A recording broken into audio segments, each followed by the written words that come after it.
Hi, I'm Nancy McNally. I'm here at AQS Quilt Week, and my tip is, are you ready? It's called Maintenance Monday. So every morning when you sit down to sew, or maybe you sewed all weekend, but remember on Mondays to take care of our sewing machines. You want to take care of them, you want to clean them off, you want to change the needle. Got my needles right here, so you want to put a new needle in your project. You want to change your rotary cutter blade. Oh my goodness, if you change that rotary cutter blade every Monday, you know what will happen?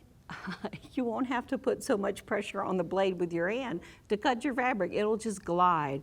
What is that thing? It just slices like butter or something like that. Also, don't forget about your scissors. You want to get these sharpened so that you have nice clean cuts. Now, not only do you want to change your needle on your sewing machine, but don't forget about all your other machines, your serger, your long arm, your embroidery machine.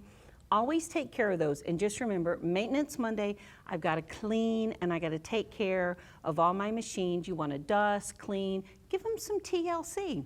All right, well there you go. Nancy McNally with NancyMcNallyQuilts.com. Happy sewing.